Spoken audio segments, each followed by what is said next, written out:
You know that feeling when you're talking about really important moral questions today, whether it's about justice or war or even personal responsibility, and the conversation just goes nowhere. Oh, absolutely. Yeah. Like everyone's talking past each other, unable to find any common ground. It's truly unsettling, isn't it? It is. It really is. And that profound sense of disconnect, that specific feeling, is precisely what we're diving into today. That's right.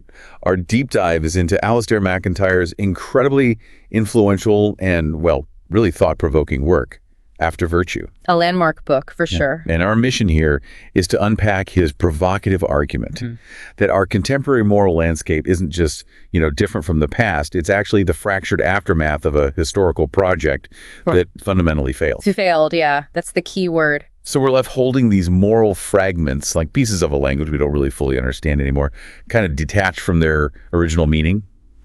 We'll explore why MacIntyre believes this happened, and maybe more importantly, what he suggests as a path forward. And just so you know where we're coming from, our source material for this deep dive is directly from After Virtue itself. We're drawing from its prologues, various chapters. It's a deep historical and philosophical exploration. It really challenges how we think about morality today. Definitely. So MacIntyre opens After Virtue with what he calls a disquieting suggestion. I like that phrase, about our current moral arguments. He doesn't just say we disagree, which, let's be honest, is pretty obvious. Right, we know that. But that our disagreements are often unsettlable and interminable. They just go on and on without resolution, like a loop you can't get out of. And what he highlights, which is fascinating, is that these debates are unresolvable precisely because the fundamental concepts people are using, terms like rights or justice, have actually lost their original shared meaning. Shared meaning, right. It's almost as if we're all speaking English, but each of us has our own private, slightly different dictionary. So the words sound the same, but they don't quite connect underneath. They don't land. That distinction really highlights the problem, doesn't it? Can you give us maybe a vivid example of how this plays out, in real-world debates where people really feel like they're talking past each other? Absolutely. Think about arguments over a just war, okay? On one side, you have pacifists arguing that modern warfare's evils always outweigh any potential good. They might claim there's no real distinction left between combatants and non-combatants. So all modern war is inherently unjust from that perspective. Exactly. But then you have the completely different stance. Yeah. If you wish for peace, prepare for war. The deterrence argument. Right, asserting that the only way to achieve peace is through strength, through deterrence, meaning you must be prepared to go right to the nuclear brink if necessary. Or even a third view, like the idea that wars for liberation, maybe especially in the developing world, are absolutely necessary and justified to destroy exploitation. Precisely. And you see, these are all arguments about war, but they start from such fundamentally different premises, different core beliefs, that there's almost no way to bridge the gap between them logically. Okay, yeah, I see that. And we see the same kind of pattern in, say, the abortion debate.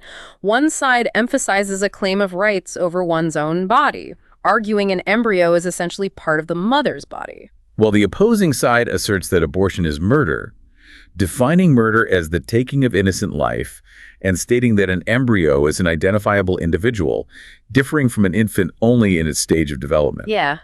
These aren't just disagreements about policy details, they're deep foundational differences about what a human being is or what rights even mean, fundamentally. And it's against the concepts of justice itself too, right? Some argue justice demands equal opportunity, which might mean government providing healthcare and education, maybe even abolishing private services to ensure no one can buy an unfair advantage. That's one view.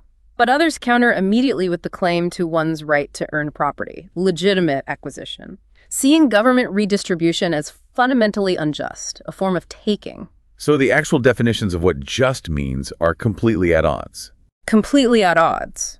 Which leads, as you said, to these interminable discussions, like we've lost the shared rule book, or maybe we never agreed on one in the first place in modernity. Okay, so if our moral arguments are kind of spinning their wheels, going nowhere, where did we veer off track? MacIntyre says to understand our current predicament, we need to, hit rewind, go way back. Way back. All the way back to the Aristotelian tradition. He argues this ancient way of thinking held a crucial key, something vital that we've lost. Right. And to really understand this, we need to grasp this core Aristotelian idea of man as he happens to be versus man as he could be if he realized his essential nature, his full potential.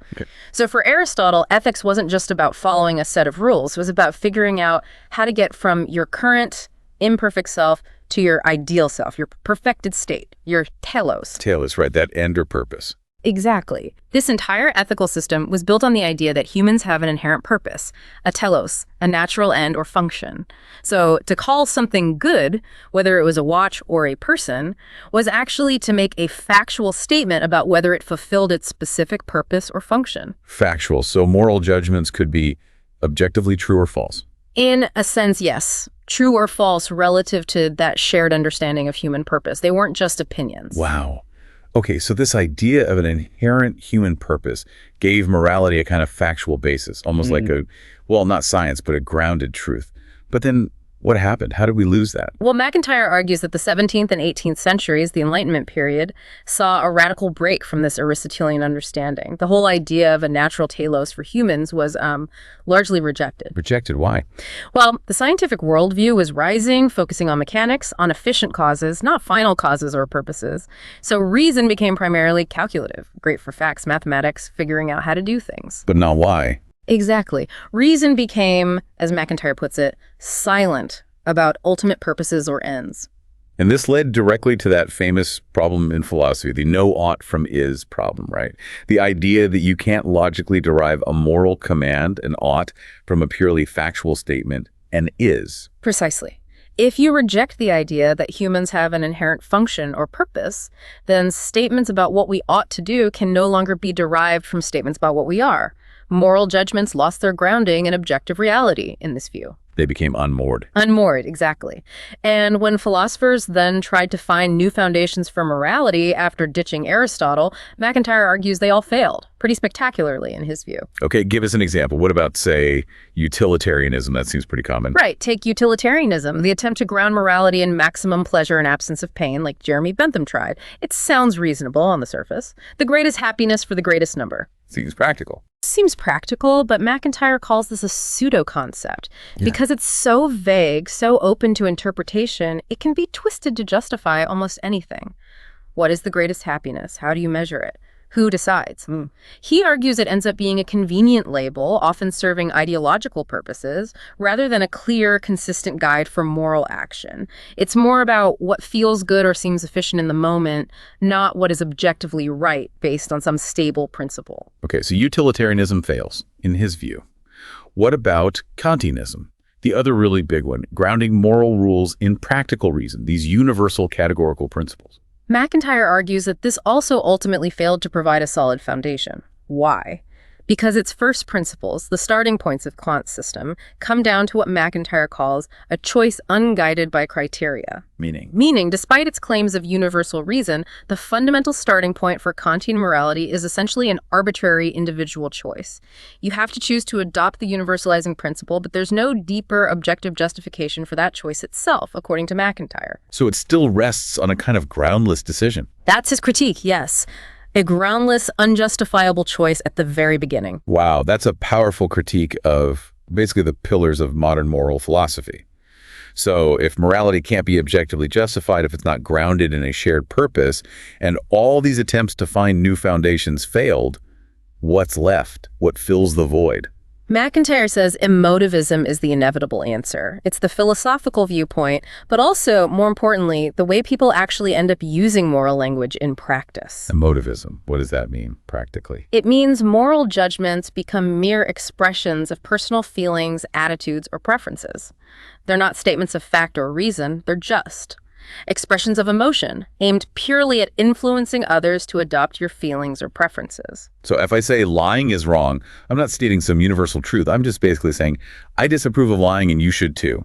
Like saying, boo, lying. Exactly like saying, boo, lying, or hooray, honesty. And the consequence of this is profound and pretty bleak. If emotivism accurately describes our moral discourse, then moral conversations aren't really about finding some objective truth or shared good. They become contests of wills. one person trying to manipulate the attitudes and choices of another. Manipulation. That sounds harsh. It is harsh.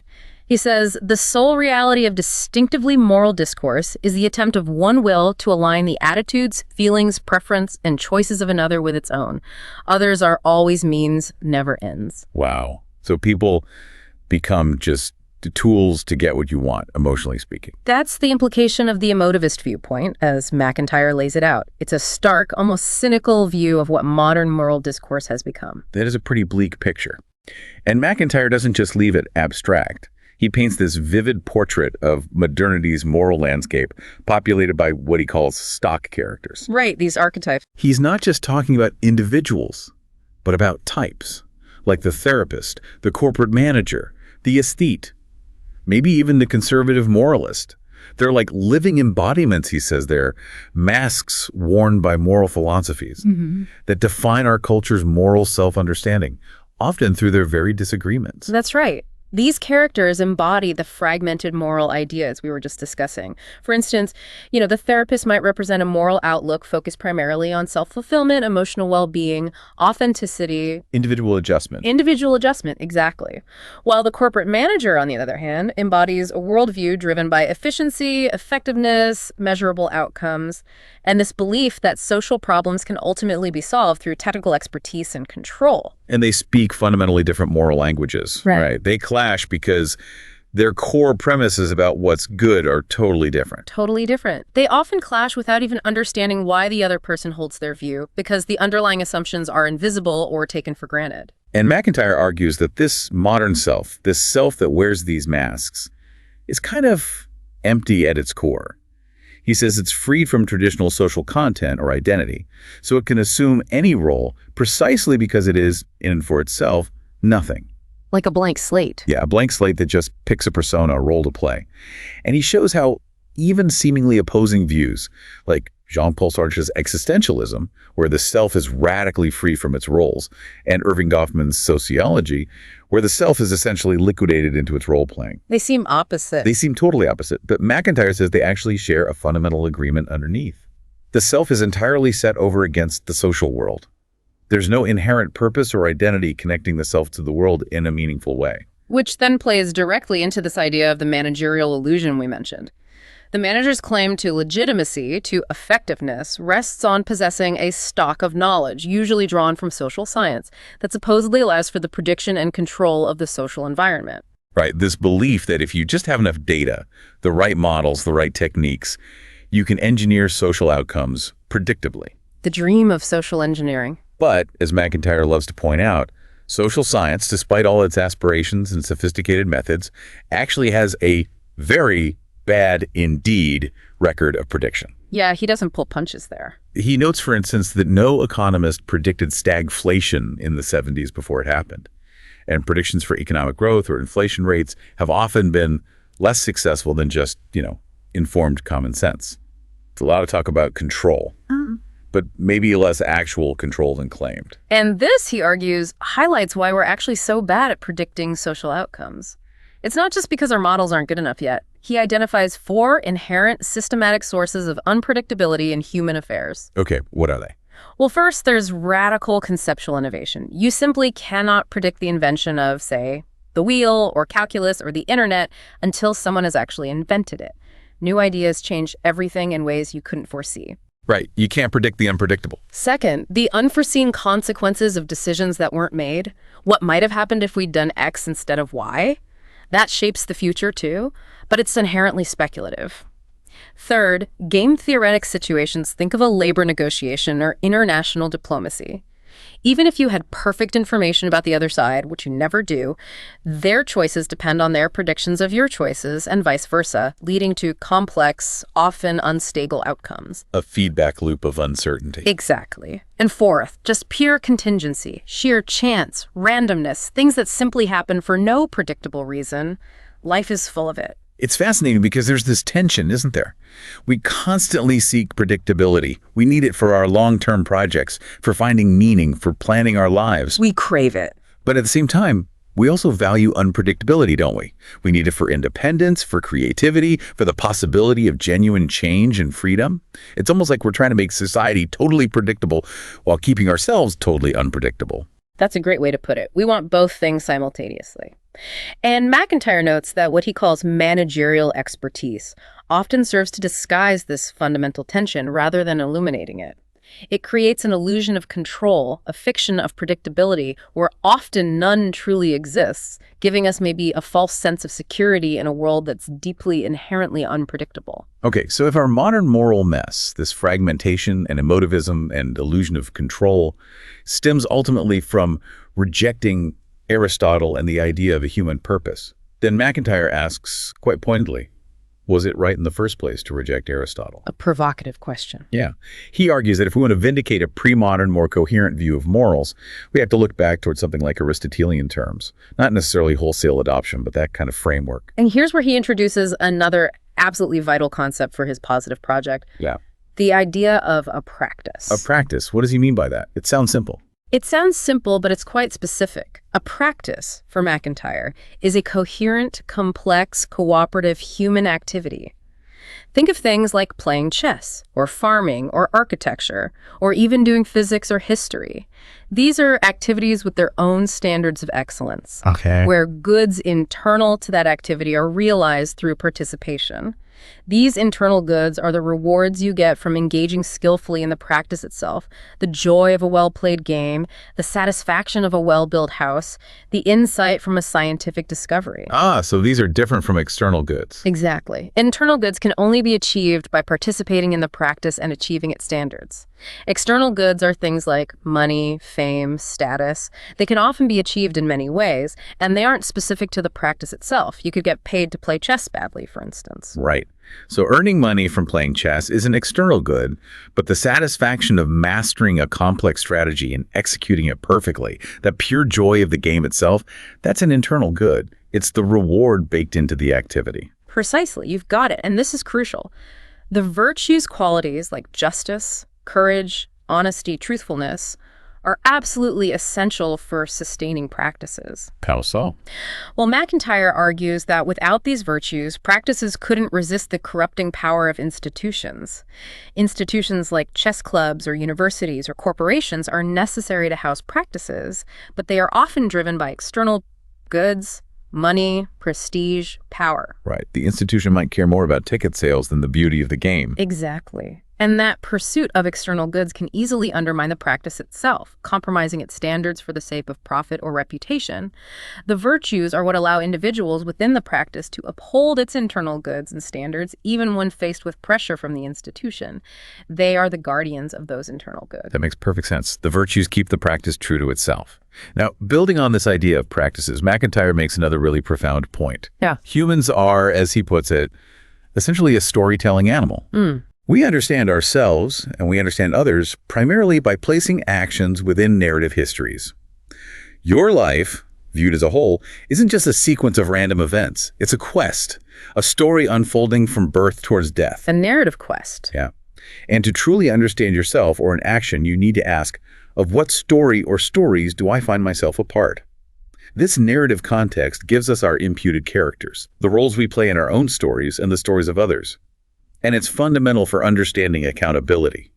Why we are the way we are, why our actions matter, why we're responsible. Our lives need that narrative thread to make sense. And this connects directly to his view of tradition. If we think about this bigger picture, our individual life stories are always embedded within larger, longer stories. The stories of our families, communities, nations, cultures. These are traditions. But tradition often gets a bad rap, right?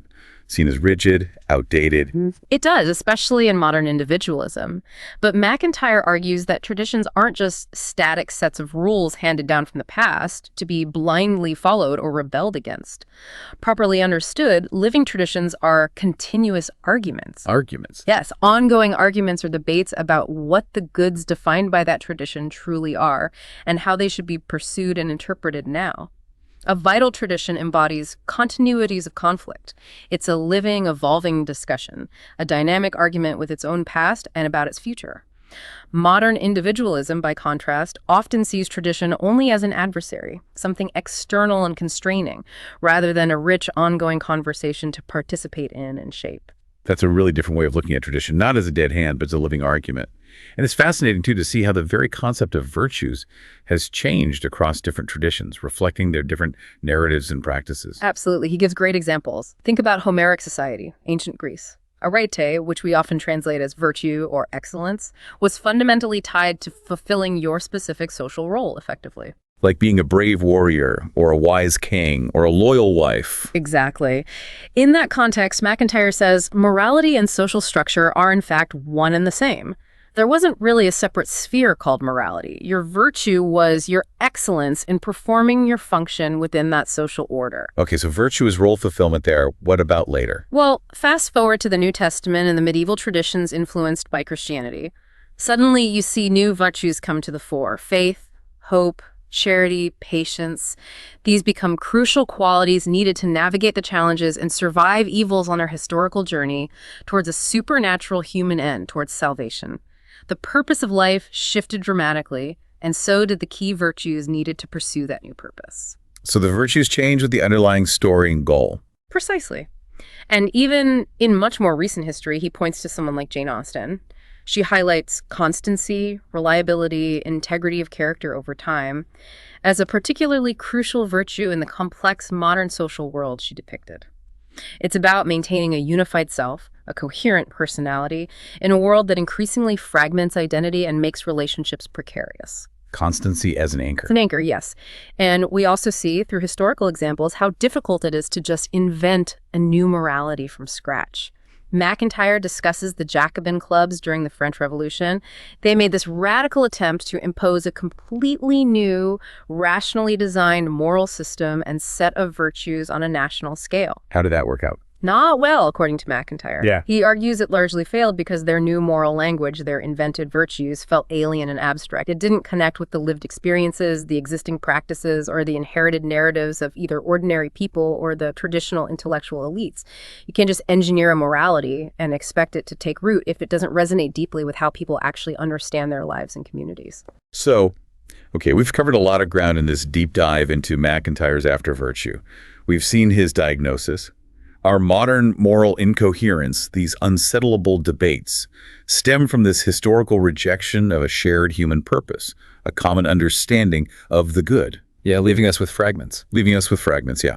Replaced instead by this sort of fragmented individualism and ultimately emotivism, where moral claims risk becoming mere expressions of personal preference or tools for manipulation. It really does explain why so many important debates feel like shouting into the void. It's a powerful diagnosis. But the journey doesn't just end there in critique. MacIntyre's work ultimately presents us with a kind of choice, doesn't it? A choice, how so? Well, the choice is: do we continue in this fragmented moral state marked by these interminable arguments and potentially manipulative interactions? Or do we look back, critically but seriously, at how virtues were once embedded in coherent practices and narrative traditions, seeking a path to maybe reconstruct moral meaning? Reconstruct, not just replicate the past. Exactly. Not a simple return, but learning from that structure. And that leads to a truly provocative, maybe even chilling thought that MacIntyre leaves us with near the end of the book. He suggests we aren't just facing some temporary moral crisis, but potentially entering new dark ages. That's a heavy statement. It is. He says the barbarians are not waiting beyond the frontiers. They have already been governing us for quite some time. He identifies the barbarians as those who uphold the modern, emotivist, managerial state, undermining true practices and virtues. Wow. So what's the alternative then, according to him? He calls for the construction of local forms of community within which civility and the intellectual and moral life can be sustained. Small-scale communities focused on practices and virtues, almost like monasteries in the original Dark Ages, preserving something valuable. Local forms of community. Interesting. So the final thought for you, listening, building on this idea. How might this notion of constructing local forms of community, where virtue can be cultivated, apply to your own life, maybe in your relationships, your work, your neighborhood? How can you, maybe in your own daily choices and interactions, begin to embody or foster a more coherent vision of virtue, even within a wider culture that often seems to lack one?